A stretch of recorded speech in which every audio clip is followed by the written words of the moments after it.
dia, irmãos, graça e paz. Eu sou o pastor Wagner Dionísio e esse aqui é o nosso canal de estudo da Igreja do Nazareno, Comunidade Leste, Monte Aprazível.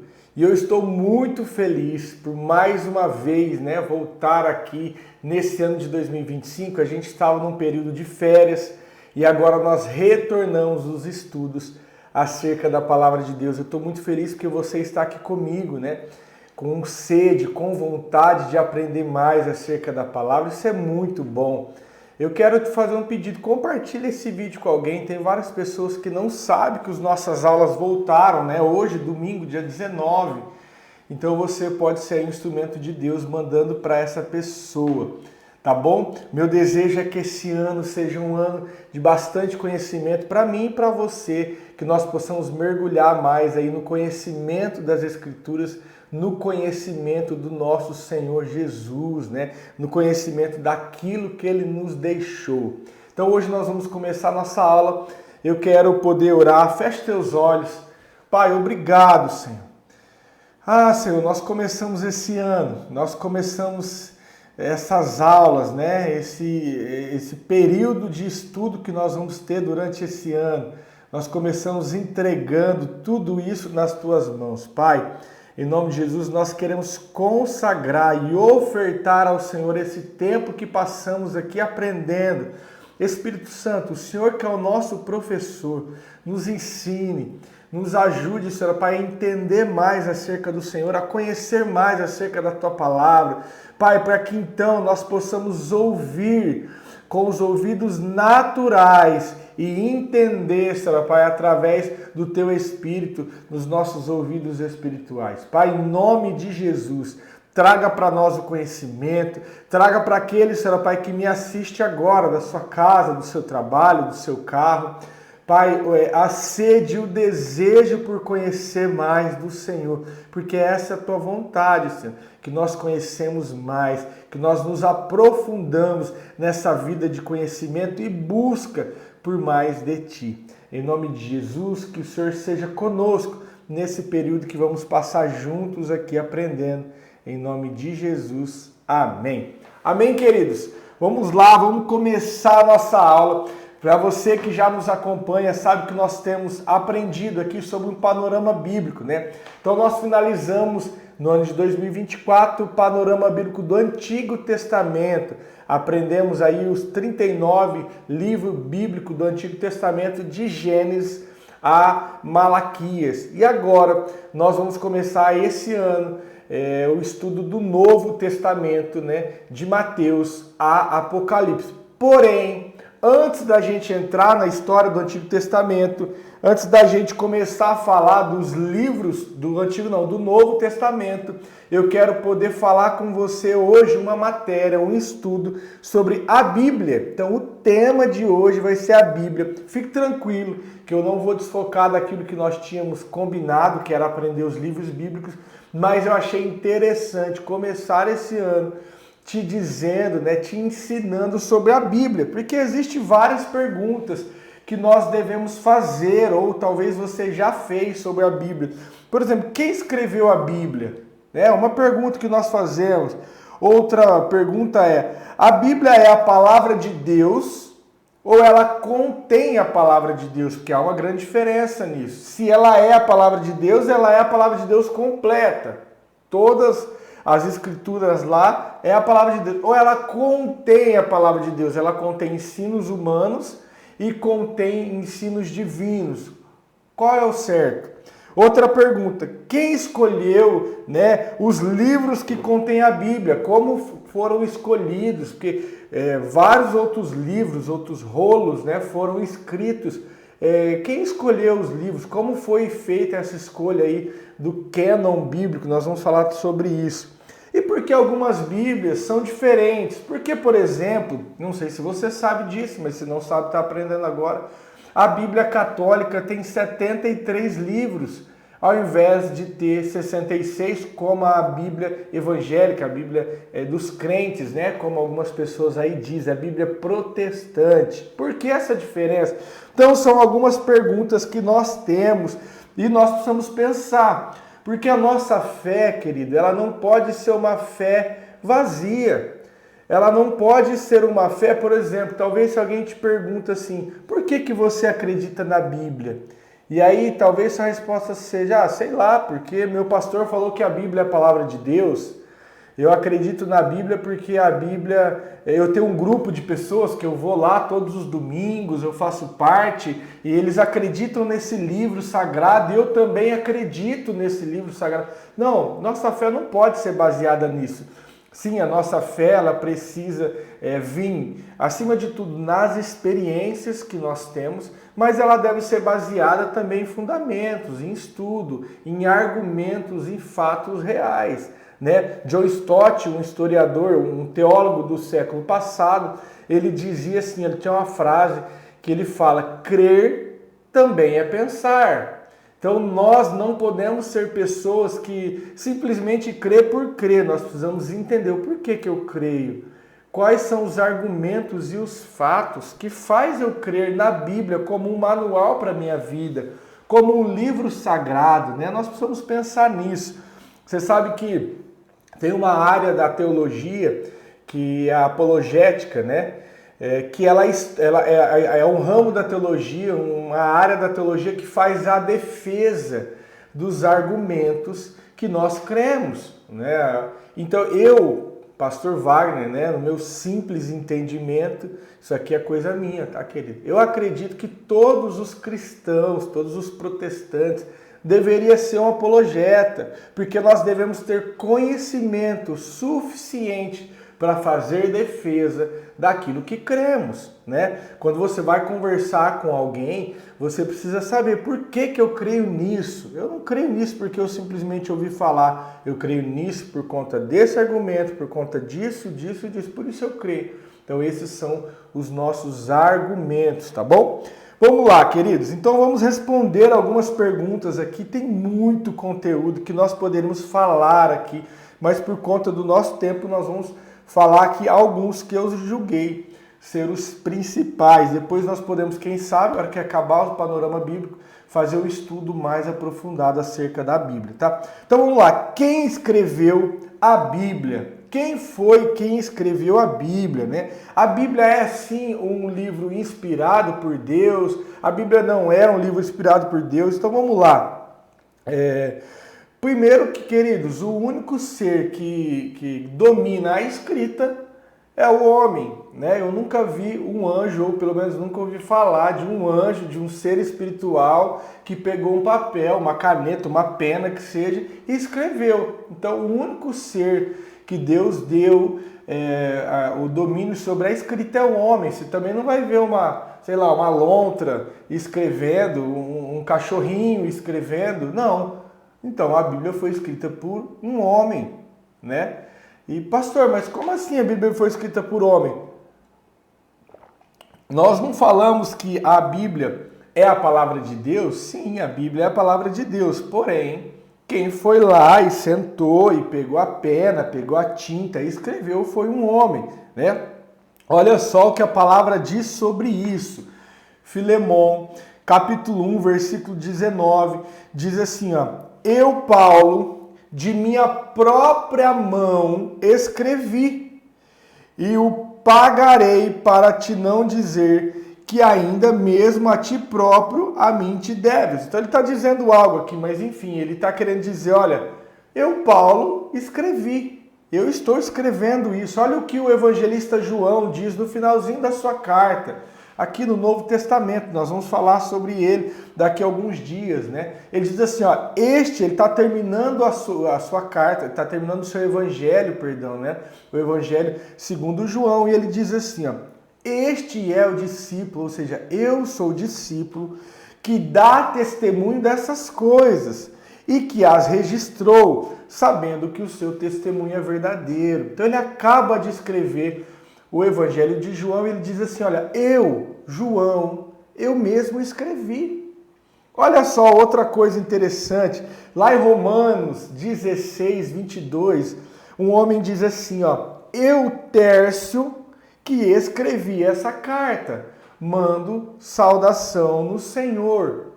Aí você vai falar, pastor, mas não foi Paulo que escreveu a carta aos Romanos? Nós vamos falar disso aqui também.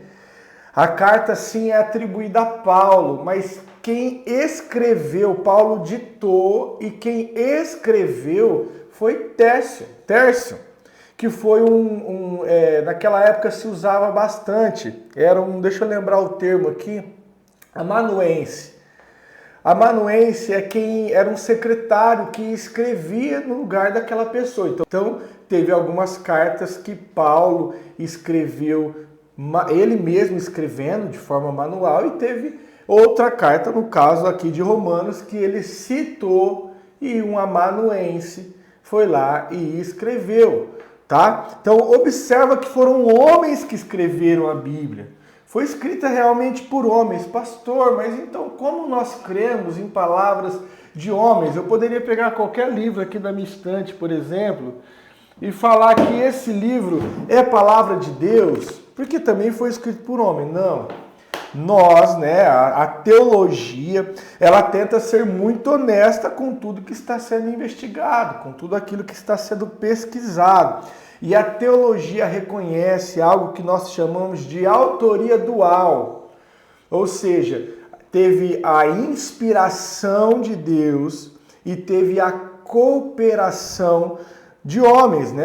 É uma cooperação divina e humana, porque tudo começa através de Deus. Então nós, a teologia, né? Quem estuda a teologia, o estudo da palavra de Deus, depois de muita investigação, depois de muito estudo, reconhece a autoria dual, né, que é a cooperação do homem com a inspiração de Deus, né? A Bíblia se origina em Deus, afinal ela foi inspirada por ele. Olha só o que a própria Bíblia diz disso. Queridos, deixa eu só falar algo com você aqui, deixa eu olhar o tempo. Bom, quando se está em um julgamento, quando uma pessoa vai ser julgada, né? Então dá-se o direito para o réu, para aquela pessoa que está sendo julgada lá no tribunal, dá-se o direito primeiro para o réu começar a fazer a sua defesa, começar a dizer aquilo que de fato aconteceu mediante aquilo que ele está sendo julgado, né? Então dá-se um espaço para ele, olha, deixe o réu falar do réu mesmo, deixa ele dizer, deixa ele contar a versão. Então aqui nós estamos falando da Bíblia, estamos pesquisando e estudando a Bíblia, então vamos deixar a Bíblia fazer a sua própria defesa. Vamos deixar a Bíblia aqui a primeiro momento falar sobre si mesmo. Então olha só o que a Bíblia diz, né? Paulo aqui em 2 Timóteo 3,16, ele diz assim, ó, toda a escritura é divinamente inspirada e proveitosa para ensinar, para redarguir, para corrigir, para instruir em justiça. Ou seja, a escritura ela é divinamente inspirada. Olha só a Bíblia falando dela mesma. Toda a palavra de Deus ela é divinamente inspirada. Foram homens que escreveu, mas a inspiração veio do Senhor. Olha só o que Pedro também vai dizer sobre isso na sua carta, na segunda carta de Pedro, capítulo 1, versículo 21, diz assim, porque nunca, jamais qualquer profecia foi dada por vontade humana, né? Então olha só, nenhuma profecia foi dada por vontade humana, ela veio de Deus, né? Você vai ver no Antigo Testamento, ou até mesmo no Novo Testamento, pessoas dizendo, olha, assim diz o Senhor, veio a mim a palavra do Senhor, né? Então nós cremos sim nessa autoria dual, né? A teologia chegou a essa conclusão depois de muito estudo nessa autoria dual. Nós cremos que foi escrita por homens, né? São mais de 40 autores bíblicos, porém ela foi inspirada por Deus. Então Deus é o seu maior autor. Ele inspirou e influenciou todos os homens da Bíblia a escreverem. De outro lado, olha só que legal isso que eu anotei aqui. De outro lado, nós temos o homem, né, que não foi anulado as suas faculdades mentais. O homem não foi um fantoche de Deus, um robô. Ó, senta aí e escreve. Não. Tanto que nós vamos ver em toda a Bíblia, né, a manifestação da vontade do homem, né? As dores, inclusive, os erros de homens. Você vai olhar, por exemplo, para o autor de Eclesiastes, Salomão, ele vai em algum momento falar sobre a sua dor, ele vai falar sobre a sua frustração, ele vai falar sobre o seu cansaço. Olha, eu pesquisei, enfim, eu chego no fim da vida agora e a minha conclusão é essa. Então você vai ver pessoas, homens, falando também da sua humanidade, mas até isso foi inspirado por Deus, foi influenciado por Deus. Então nós podemos ler a Bíblia sabendo, isso é palavra de Deus, tá bom? Bom, são mais de 40 autores, né? Entre eles Moisés, Salomão, os evangelistas Mateus, Marcos, Lucas, João, os apóstolos, né? Paulo, Pedro, os evangelistas, né? Como também o apóstolo João, enfim, teve vários autores aí, são mais de 40 autores, todos eles divinamente inspirados. Bom, então nós respondemos aí a primeira pergunta, né? Quem escreveu, nós acabamos de dizer. Agora outra pergunta. A Bíblia é a palavra de Deus ou ela contém a palavra de Deus? Porque existe uma diferença. Há algumas pessoas que leem a Bíblia acreditando que ela contém a palavra de Deus. Mas aí eu te pergunto, se ela contém a palavra de Deus, como eu defino, como eu separo aquilo que é palavra de Deus e aquilo que é palavra de homens? Como eu faço para mim um manual? Como eu creio que a Bíblia ela é inerrante, sabendo que ela só contém a palavra de Deus? Certa vez eu fui conversar com uma pessoa, pai de uma amiga, alguns anos atrás. Eu tinha sido convertido há pouco tempo, eu estava naquela paixão pelo Evangelho, por falar da palavra de Deus, eu queria pregar para todo mundo, e eu estava num churrasco. E o pai de uma amiga, uma pessoa que eu amo bastante, esse homem, né, esse rapaz, e eu estava falando sobre a Bíblia para ele, e eu falei assim, mas olha, você acredita na Bíblia? Ele falou, eu acredito em algumas partes. Eu falei, poxa, então nós não vamos continuar conversando, não vai dar, eu não consigo debater com você, porque eu creio na Bíblia toda. Eu tenho a Bíblia como meu manual, eu tenho a Bíblia como verdade eterna para mim. Como eu vou tentar te convencer algo, como eu vou tentar fazer uma defesa do Evangelho para você, se você não crê? E aí naquele momento eu parei de falar, a gente voltou a falar o assunto que a gente estava falando, depois eu pude orar, falei, Senhor, que o Senhor possa ir lá convencer, porque só Deus faz isso. Isso é a ação do Espírito, esse convencimento, é só Deus que pode fazer, né? Então, como que eu posso dizer que livros escritos por homens pode ser considerado palavra de Deus na sua totalidade? Nós vamos usar aqui o mesmo texto que nós usamos no ponto anterior, segunda carta de Paulo a Timóteo, versículo 3, 16. Capítulo 3, versículo 16, que diz assim, ó, toda a escritura é divinamente inspirada e proveitosa para ensinar, para redarguir, para corrigir, para instruir em justiça. Observa que aqui o apóstolo Paulo está dizendo que toda a escritura, toda, não apenas uma parte, toda, ela completa, ela é divinamente inspirada. Pastor, mesmo quando o autor lá escreve sobre a traição de Davi com Betseba, mesmo quando ele escreve, mesmo quando o povo de Deus vai cativo lá para a Babilônia, mesmo quando o povo vai cativo para a Babilônia. Pastor, mesmo quando nós vemos homens de Deus errando, sim, mesmo quando nós vemos homens de Deus errando. Até isso foi inspirado por Deus, esse escrito, né? Foi inspirado por Deus, porque isso serve para nós, né? Nós podemos entender, enxergar e trazer para os nossos dias, para a nossa vida, aquela aplicação.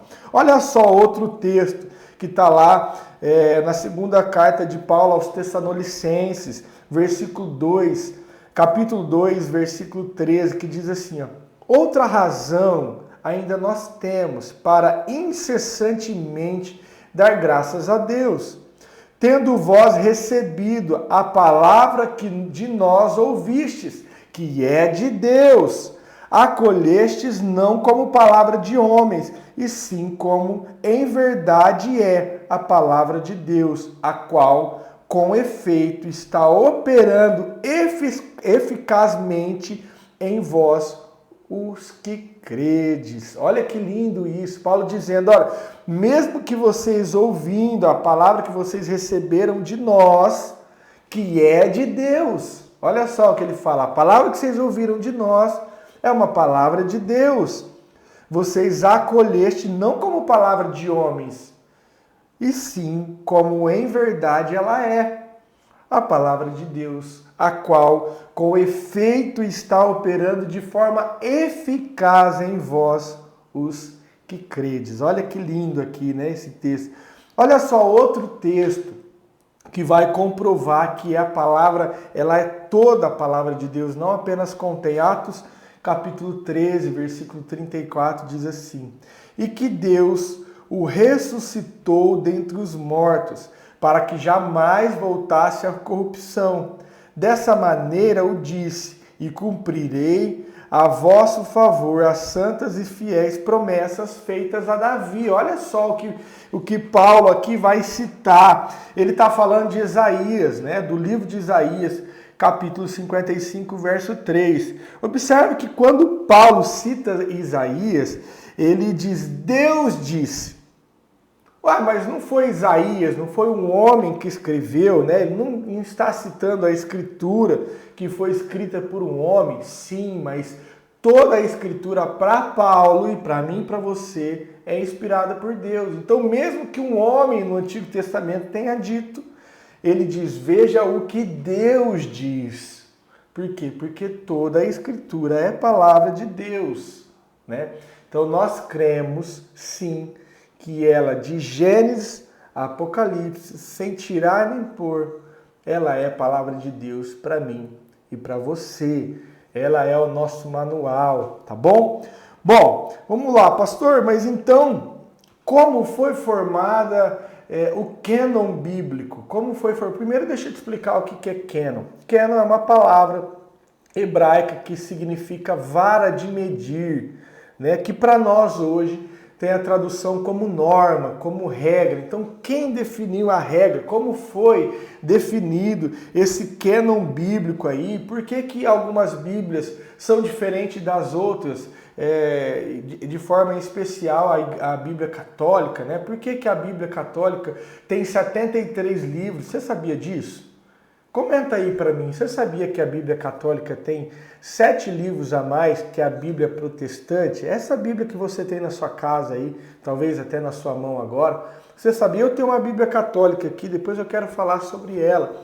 Essa Bíblia Católica tem 73 livros, enquanto a Bíblia Protestante, né, a Bíblia mais conhecida nossa aí no meio dos cristãos, né, dos evangélicos, tem 66 livros. Então, quem definiu isso? Por que os evangélicos tiraram esses livros? Nós vamos falar sobre isso agora, fique tranquilo, você vai entender. Bom, então, cânon, eu já falei, é um termo que vem do grego, tá? Eu falei do hebraico, mas não é, do grego, que significa vara de medir. Na língua portuguesa, o termo passou a significar regra, norma ou preceito, tá bom? Então, quem definiu essa vara de medir? Quem definiu quais são os livros que devem entrar como livro sagrado? Bom, primeiro eu quero começar falando para você sobre os livros apócrifos ou livros deuterocanônicos. Você já ouviu falar esse termo? Escreve aí para mim também se você já ouviu. Então são dois termos. Para os evangélicos nós conhecemos mais como livro apócrifos, e para os católicos ele é mais conhecido o termo deuterocanônico, né? Que são alguns livros que tem a mais na Bíblia Católica, como por exemplo Tobias, como Judite, como 1ª e 2ª Macabeus, como Sabedoria de Salomão, como Eclesiásticos, não é Eclesiastes, tá? Eclesiásticos ou Siraque, tem algumas traduções da Católica que está Siraque, também o livro de Baruque, né? Então são 7 livros a mais que compõem a Bíblia Católica. Pastor, qual que é a Bíblia certa? A Bíblia católica, a Bíblia evangélica. Agora eu fiquei em dúvida, pastor. Poxa, você me confundiu. Estava tão simples e fácil para mim, agora eu estou confuso. Calma aí que nós vamos esclarecer. Bom, primeiro, esses livros a mais, eles estão no Antigo Testamento. Então é importante você saber que o Antigo Testamento foi escrito mais ou menos por aproximadamente do ano 1400 até o ano 400, 450 a.C., né? E os livros deuterocanônicos, ou livros apócrifos, foram escritos depois desse período, né? Então eles não entraram no cânon judeu. Então se você pegar, por exemplo, a Tanakh, que é a Bíblia do judeu, o Antigo Testamento do judeu, o judeu não reconhece esses livros como livros inspirados por Deus. Então eles não estão na Tanakh, eles não estão no Antigo Testamento, eles não estão na Bíblia. Por quê? Porque eles foram escritos depois desse período, né? De um período que eles entendem que não foi um período inspirado por Deus. Pastor, mas isso ainda é muito vago. Esse argumento ainda não é o suficiente. Calma, que eu vou te dar mais argumento para isso. Então, outro argumento muito forte contra esses livros, né, contra os livros apócrifos, está no Novo Testamento, no próprio Novo Testamento. O Novo Testamento faz menção do Antigo Testamento 295 vezes. Então, o próprio Jesus e os autores do Novo Testamento faz menção do Antigo. Como nós acabamos de ler aqui que Paulo faz menção de Isaías, lembra que nós lemos no ponto anterior, que Paulo faz uma menção do livro de Isaías, capítulo 55? Então, vai acontecer isso no Novo Testamento 295 vezes. Inclusive, foi feito por Jesus várias vezes. Jesus cita o Antigo Testamento, um texto do Antigo Testamento. Porém, nenhum desses textos citados no Novo Testamento foi tirado de um dos trechos desses livros apócrifos. Então você vai ver que o Novo Testamento não confirma esses livros como sendo livros inspirados por Deus. Nenhum desses trechos citados foi extraído desses livros deuterocanônicos ou apócrifos. Então, esse é um argumento. Ainda se isso não bastar para você, outro argumento é que um livro, para ser considerado palavra de Deus, ele precisa estar de acordo com o que é ensinado no restante da Bíblia. Ou seja, ele não pode ter contradição, né? A Bíblia ela precisa ter uma comunicação única, ela precisa ter um entendimento único, ela não pode se contradizer. E isso não acontece quando você vai ler os livros apócrifos, por exemplo, porque eles contradizem o restante da Bíblia.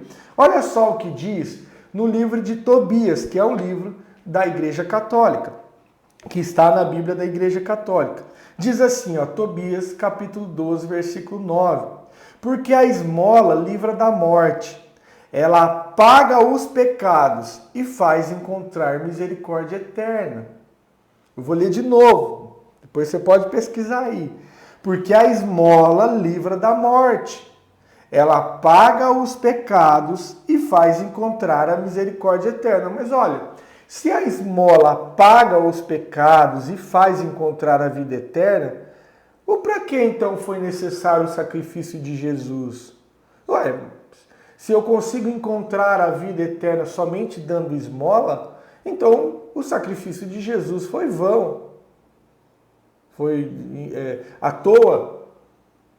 E ela vai totalmente ao contrário daquilo que diz a palavra de Deus. Lá em Efésios, capítulo 2, versículo 8 e 9, diz assim, ó, porque pela graça sois salvos, por meio da fé, e isso não vem de vós, é dom de Deus, não vem das obras, para que ninguém se glorie. Ou seja, a salvação, ela vem pela graça, mediante a fé. Nós somos salvos pelo favor não merecido, nós somos salvos pelo sacrifício de Jesus na cruz. E aí ele vai completar, não vem de obras para que ninguém se glorie. Ou seja, não importa o quanto você dê de esmola, porque isso é um dom que vem de Deus, manifesto em nós através da fé. Olha só outro argumento que não bate com a Bíblia, se contradiz. Baruque, um livro também aqui dos livros apócrifos. Baruque 3, versículo 4 diz assim, ó: o Senhor Todo-Poderoso, Deus de Israel, ouve a oração dos mortos, dos israelitas que já morreram e dos filhos daquele que pecaram contra ti. Espera aí. A palavra aqui em Baruque, nesse livro, a palavra não, desculpa, perdão, quero refazer essa frase. Esse livro, Baruque, está dizendo que o Senhor ouve a oração dos mortos? Não é isso que a palavra diz. A palavra inteira, de Gênesis e Apocalipse, você vai ver dizendo que não. O próprio livro de Eclesiastes, Salomão vai dizer, não, Eclesiastes não, perdão, Provérbios, Salomão vai dizer, olha, na sepultura não há obras. Não há mais o que se fazer na sepultura. E aí eu vejo uma pessoa, né, um livro dizendo que o Senhor ouve a oração dos mortos. Não pode ser, tá em desconformidade com a Bíblia. Querido, já deu 30 minutos a aula, eu já vou correr aqui para a gente poder finalizar, tá? Veja que não tem respaldo nenhum. Olha só outro texto, segundo Macabeus 15, 37 e 38. Diz assim, ó, Macabeus está escrevendo o livro e ele vai encerrar, ele diz assim, ó: finalizarei aqui a minha narração. Se ela está felizmente concebida e ordenada, era este o meu desejo. Se ela está imperfeita e medíocre, é porque eu não pude fazer melhor. Olha só que o próprio autor desse livro não tem certeza se aquilo que ele escreveu está bom ou não. Agora, como que eu pego um livro desse e classifico ele como palavra de Deus, como inerrante para mim, se nem o autor acredita nele? Como eu pego esse livro e faço para mim um manual de vida, se nem a própria pessoa que escreveu acredita? Ele fala, olha, se o livro está medíocre, foi o melhor que eu pude fazer. Não, está escrito aqui aquilo que o Senhor me influenciou, me inspirou. Então veja só que deixa dúvida. Outros erros, outras coisas que faz com que nós não acreditamos que os livros apócrifos são inspirados, é porque eles têm erros históricos, erros geográficos, né? Ele contém alguns erros. Então, aí você vai falar, pastor, mas por que os evangélicos, que os protestantes tiraram esses livros da Bíblia, do cânon bíblico, do livro sagrado? Na verdade, querido, nós não tiramos. Na verdade, eles foram acrescentados no ano de 1546, ou seja, 1500 anos depois de Cristo. 1546 anos, eles foram acrescentados ao cânon bíblico católico, né? Então não é que nós tiramos, não, nós apenas estamos com o livro original e não acrescentamos nada disso, tá bom? Queridos, agora, como o nosso tempo já acabou, eu vou deixar apenas algumas curiosidades rápidas para você sobre a Bíblia, tá? A Bíblia tem algumas traduções importantes, né? A Septuaginta, que foi uma tradução do Antigo Testamento, do hebraico para o grego, feito entre o século III e o século II a.C., que se tornou a versão mais utilizada por muitos judeus da diáspora e influenciou os cristãos no primeiro século. Bom, tem outra tradução também que é a Vulgata, que é a tradução bíblica para o latim, realizada por São Jerônimo, no final do século IV depois de Cristo. A Vulgata se tornou a versão oficial da Igreja Católica e teve um papel crucial na disseminação da Bíblia na Europa. Outro dado, outra curiosidade importante é que a Bíblia é o livro mais vendido do mundo, a Bíblia é o livro mais lido do mundo, a Bíblia foi o livro mais copiado do mundo e o primeiro livro a ser impresso no mundo foi a Bíblia, quando Gutenberg inventou a prensa, né? Então, em 1955, não existia-se prensa, você não conseguia escrever um livro e copiar ele assim de forma impressa, né? Não existia, não tinha isso, né? Então a Bíblia era copiada por copistas, né? Então pessoas iam lá e copiavam. Era muito caro o custo da Bíblia, então nem todo mundo tinha, porque ela era copiada em latim. e também não era todo mundo que tinha acesso à escrita e à leitura. Então ela era de forma, ela era transmitida de forma oral, porque nem todo mundo tinha uma Bíblia em casa. Ela foi transmitida durante muito tempo de forma oral. Algumas pessoas tinham, mas eram poucas pessoas, e ela era transmitida a sua mensagem de forma oral. Até que no ano de 1955, Gutenberg inventou a prensa, e aí ficou simples, ficou mais fácil da Bíblia ser impressa e chegar a todos os lares, como hoje, né? Tem pessoas como eu, por exemplo, eu tenho mais de 8, 10 Bíblias aqui na minha casa. Aqui estão algumas delas, 4, 5, mas eu tenho mais ali, eu tenho mais algumas aqui em cima. Então hoje você pode ter várias versões da Bíblia aí na sua casa, várias traduções da Bíblia na sua casa por conta da invenção da prensa, tá? Lembrando também que no Antigo Testamento não existia livros dessa forma aqui, ó, tá vendo? Em forma de códex, né? Esse formato chama códex, ou caderno, né? Que foi colocada folha a folha. Não, né? No Antigo Testamento era um rolo. Então você pegava, por exemplo, o livro de Isaías, era o rolo de Isaías, era um rolo que a pessoa ia lá, abria e desenrolava, né?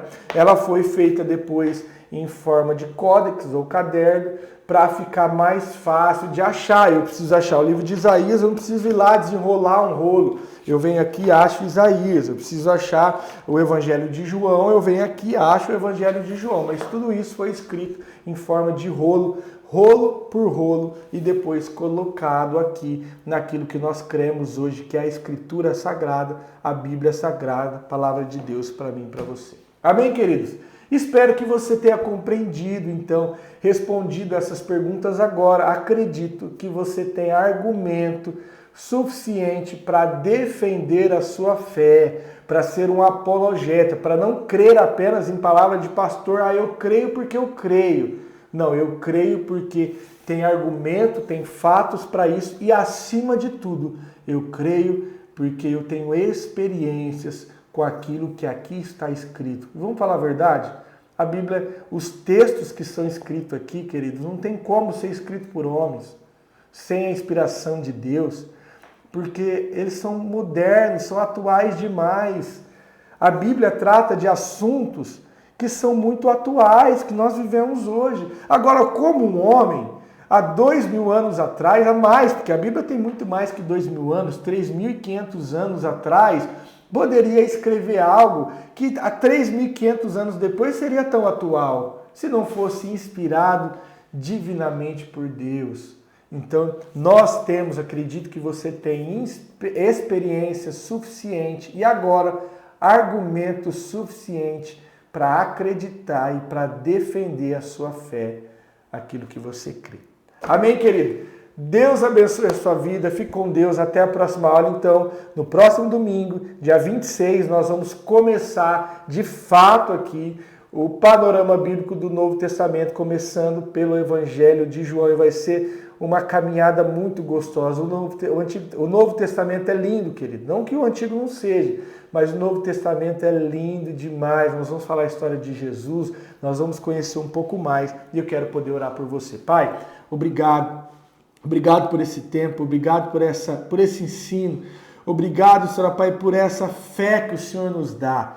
Obrigado porque o Senhor, o Teu Espírito testifica, Senhor Pai, em nós. O Teu Espírito fala no nosso coração e nós sabemos, nós podemos dizer de fato e verdade que aquilo que nós cremos vem do Senhor. Que essa palavra, essa Bíblia, esse manual que o Senhor nos deixou, mesmo sendo escrito por homens, ela é inerrante e ela é a palavra de Deus, Tua palavra para mim, para aqueles que nos assistem. Pai, em nome de Jesus, nos dê uma semana abençoada, que nós possamos no próximo domingo estarmos todos juntos aqui mais uma vez, aprendendo acerca da Tua palavra, em nome de Jesus. Amém. Amém, queridos? Fique com Deus. Se você gostou desse conteúdo, compartilha ele com alguém, deixe seu comentário, deixe o seu like, por favor, e manda ele para alguém aí, para os seus grupos de família, e você então vai nos ajudar a disseminar, a levar a palavra do Senhor, o conhecimento da palavra do Senhor para mais pessoas. Deus abençoe, fique com Deus, até a semana que vem.